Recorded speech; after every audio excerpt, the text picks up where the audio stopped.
এলো রমজান, এলো রমজান, বছর ঘুরে এলো রমজান।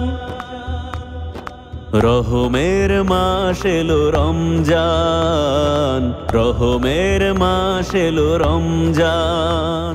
আসসালামু আলাইকুম ওয়া রাহমাতুল্লাহি ওয়া বারাকাতুহু। আউযু বিল্লাহি মিনাশ শাইতানির রাজীম। বিসমিল্লাহির রহমানির রহিম।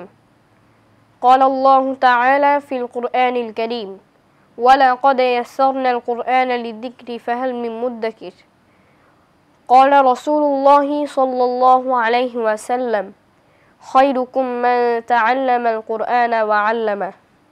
আলহামদুলিল্লাহ।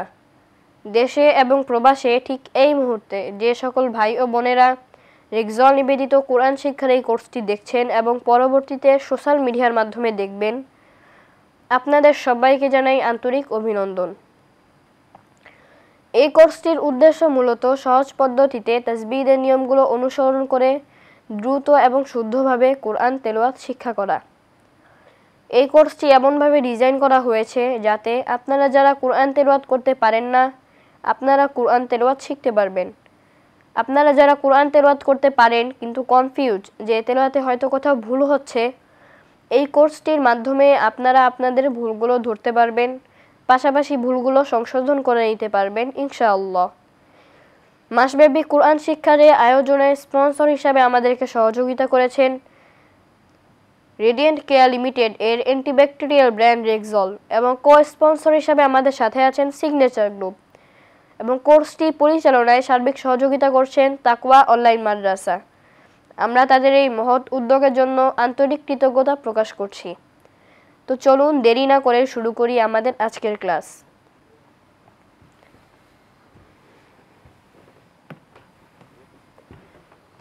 স্ক্রিনে আমরা দেখতে পাচ্ছি জা জা জা। আমরা যদি বাংলার মূল বর্ণ দেখি তাহলে আমরা এখানে দেখতে পাচ্ছি ঝ, অর্থাৎ যার মূল বর্ণ ঝ। আমরা যদি এটা সংক্ষিপ্ত আকৃতি দেখতে যাই তাহলে আমরা পূর্বে ক্লাসে বলেছিলাম র, দাল, জাল কোনোটার মতন এটারও কোনো সংক্ষিপ্ত আকৃতি নেই। যদি এই সম্পূর্ণ আকৃতিটাকে চিনতে পারি তা আমরা কোরআন মাজিদের যে কোনো জায়গায় যদি যা আসে আমরা চিনতে পারবো। তো আমরা বাংলা বর্ণ এবং সম্পূর্ণ আকৃতি চিনলাম। এ পর্যায়ে আমরা শিখব হরকত দিয়ে। আমরা যদি জবর দেখতে পাই তাহলে জবরের উচ্চারণ আকারের মতো আমরা এখানে একটা আকার দিব, ঝয় আকার ঝা।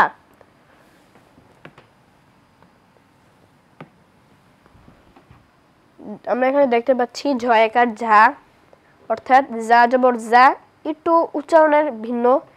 ঝয় আকার ঝা এবং যা জবর যা আমরা খেয়াল রাখার চেষ্টা করব। ঠিক জবরের মতন আমরা যদি জেড দিয়ে দেখি তাহলে যা জের জি, ঝরসিকার ঝি, যা পেশ জু, ঝরসুকার ঝু। আমরা যদি তানবিন দিয়ে দেখি অর্থাৎ দুই জবর দুই জের দুই পেশ দিয়ে দেখি তাহলে আমরা এখানে দেখতে পাচ্ছি যা দুই জবর জান।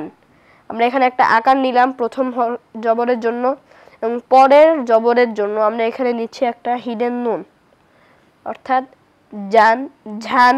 কিন্তু আমরা আরবির উচ্চারণে দেখলে জান, অর্থাৎ সেই রকম যা দুই জের জিন এবং ঝরসিকার ঝি এবং হিডেন দন্তন্য ঝিন, ঝরসুকার ঝু এবং দন্তন্য ঝুন এবং যা দুই পেশ জুন।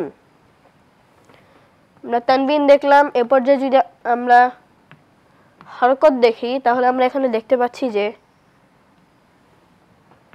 বলেছিলাম হরকতে যদি আমরা দেখতে চাই তাহলে পূর্বে একটি হরফ নিতে হবে।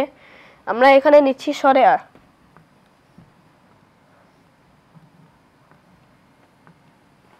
অর্থাৎ হামজা জবর আ আমরা সরে আ নিলাম, তারপর যার মূল বর্ণ ঝ নিলাম, তাহলে হলো কি আজ। কিন্তু আরবিতে পড়তে গেলে আজ একটু শক্ত, আমরা খেয়াল রাখার চেষ্টা করবো উচ্চারণের দিকে। আমরা যদি উচ্চারণটা বলি তাহলে জিহ্বার আগা সামনের নিচের দুই দাঁতের পেট ও আগার সঙ্গে লাগিয়ে যা উচ্চারণ হয়, আমরা উচ্চারণটা মনে রাখবো।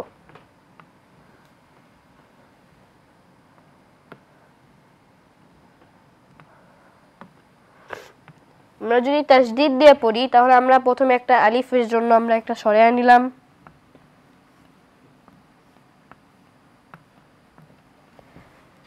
এবং তাসদিদের হরফ যেহেতু দুবার উচ্চারণ হয় সেজন্য প্রথমবার আমরা ঝ নিলাম, তারপরে আমরা আবার নিলাম একটি ঝ, আকার ঝা, আজ্ঝা। কিন্তু আমরা যদি বাংলায় আজ্ঝা হয়, কিন্তু আমরা যদি আরবিতে পড়তে তাহলে আজ্জা, আজ্জা। আমরা উচ্চারণটা খেয়াল রাখবো। ঠিক সেভাবে যদি আমরা জেড দিয়ে পড়ি তাহলে হামজা জাজের ইজ, জাজের জি, ইজি। আমরা যদি বাংলায় পড়ি তাহলে রসেই ঝ, ইদ ঝরিষ্কার ঝি, ইঝি। কিন্তু আমরা উচ্চারণটা খেয়াল রাখবো। যদি আমরা বাংলায় পেশ দিয়ে পড়ি তাহলে রসৌ ঝ, উদ ঝরস্কার ঝু, উজ্ঝু। আরবিতে হামজা জা পেশ, উজ জা পেশ জু, উজ্জু। তোমরা তাসদিদ শিখলাম, সম্পূর্ণ আকৃতি শিখলাম, হরকত, তানবিন এবং সাকিন শিখলাম। তো আমরা যা শিখলাম, এরপরে আমরা যেটা শিখব সেটা হলো সিন। আমরা এখন শিখব সিন। আমরা স্ক্রিনে দেখতে পাচ্ছি সিনের সম্পূর্ণ আকৃতি। আমরা যদি সিনের সংক্ষিপ্ত আকৃতি এটার আছে, আগেটা ছিল না, কিন্তু সিনের সংক্ষিপ্ত আকৃতি আছে। আমরা যে লাল অংশটুকু দেখতে পাচ্ছি এটাই হলো সিনের সংক্ষিপ্ত আকৃতি। আমরা সিনের সংক্ষিপ্ত আকৃতি শিখতে পারলে শিখতে পারবো সিনেরও সংক্ষিপ্ত আকৃতি। তো আপনি সিনের সংক্ষিপ্ত আকৃতি এবং সম্পূর্ণ আকৃতি মনে রাখার চেষ্টা করবেন। তো আমরা সিনের সংক্ষিপ্ত আকৃতি দেখলাম এবং সম্পূর্ণ আকৃতি দেখলাম।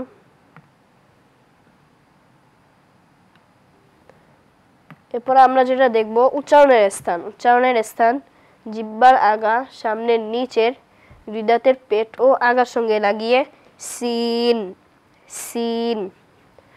আমরা যদি হরকত দিয়ে দেখি তাহলে আমাদের সিনের বাংলার যে মূল বর্ণ সেটা হলো দন্তস্ব। আমরা এখানে দেখতে পাচ্ছি সেই দন্তস্ব।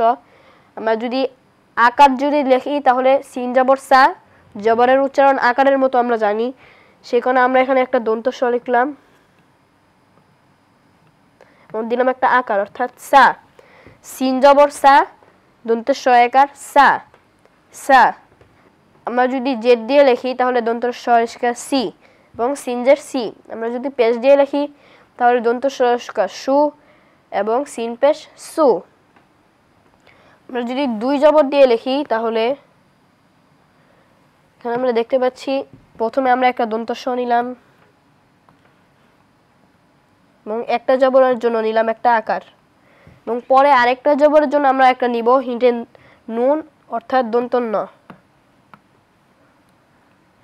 তো এখানে সিন দুই জবর সান, দন্তস্ব একার সা এবং দন্তন্য সান, সিন দুই জবর সান। আমরা যদি জেড দিয়ে লিখি তাহলে দন্তস্ব সি এবং দন্তন্য সিন এবং সিন দুই জের সিন, সিন দুই পেশ সুন, দন্তস্ব সু এবং দন্তন্য সুন।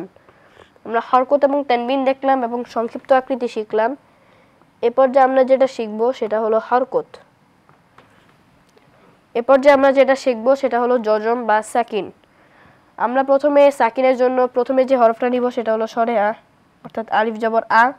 আমরা নিব সরে আ এবং সিনের মূল বর্ণ দন্তস্ব নিলাম, অর্থাৎ আস, আস। হামজা সিন জবর আস। এবং আমরা যদি ঠিক সেভাবে যদি আমরা জেড দিয়ে দেখি তাহলে আমরা দেখতে পাবো রশ্মি নিব এবং দন্তস্ব ইস, হামজা সিন জের ইস। যদি আমরা পেশ দিয়ে দেখি তাহলে হামজা সিন পেশ উস এবং রস্যৌ এবং দন্তস্ব উস। তো আমরা হরকত দেখলাম। আমরা তানবিন, আমরা জজম বা সাকিন দেখলাম। এরপর যে আমরা যেটা দেখব সেটা হলো তাসদিদ। তাসদিদ আমরা এখানে যদি একটা তাসদিদের উপর জবর দিই তাহলে আমাদেরকে প্রথমে নিতে হবে একটি সরে আ এবং তারপরে সিনের যেই বাংলা মূল বর্ণ দন্তস্ব আস, এবং আরেকবার হরকতের জন্য যেহেতু উচ্চারণ হবে সেজন্য আমাদেরকে এখানে নিতে হবে আরেকটি দন্তস্ব এবং তার উপর দিতে হবে একটি আকার আচ্ছা। আমরা দেখতে পাচ্ছি স্ক্রিনে আচ্ছা বাংলায়, এবং আরবিতে যদি লিখি তাহলে হামজা সিন জবর আস, সিন জবর সা, আচ্ছা। যদি আমরা ঠিক সেম ভাবে যদি আমরা জেড দিয়ে লিখি তাহলে হামজা সিন জের ইস, সিন জের সি, ইস সি। বাংলায় রশ্মি এবং দন্তস্ব ইস, সয়স্কার সি, ইস সি। তারপর যদি আমরা পেশ দিয়ে লিখি তাহলে হামজা সিন পেশ উস, সিন পেশ সু। যদি আমরা বাংলায় লিখি তাহলে রস্যৌ এবং দন্তস্ব উস, দন্ত সরস্কাশু উসু। আমরা সিনেরও হরকত, তানবিন, সংক্ষিপ্ত আকৃতি, সম্পূর্ণ আকৃতি, উচ্চারণের স্থান এবং যজম ও তাসদিদ শিখলাম। এরপরে আমরা শিখব যেটা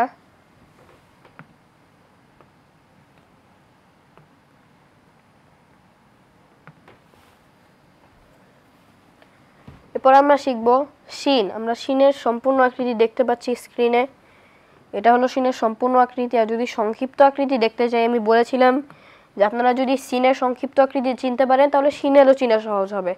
আমরা এখানে দেখতে পাচ্ছি লাল অংশটুকু সিনের সংক্ষিপ্ত আকৃতি এবং উপরে 3টি নোক্তা। সিনের ছিল না নোক্তা এবং সিনের নোক্তা আছে, এটাই হলো পার্থক্য, বাকি সবই এক। তোমরা সিনেরও সংক্ষিপ্ত আকৃতি এবং সম্পূর্ণ আকৃতি শিখতে পেলাম।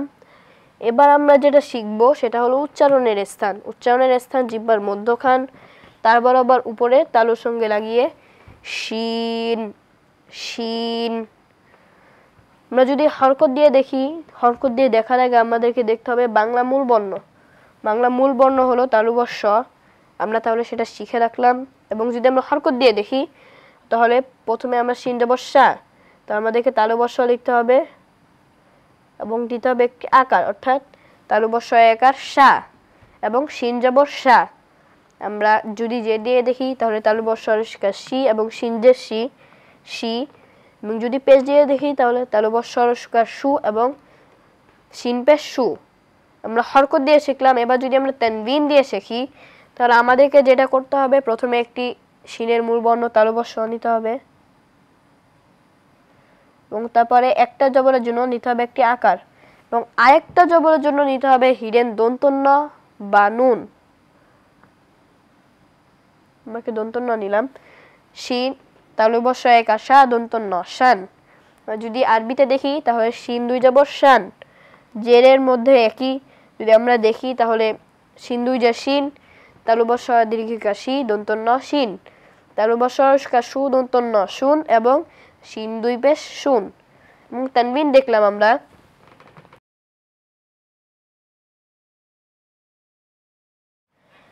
এরপর যে আমরা যেটা দেখব সেটা হলো যজম বা সাকিন।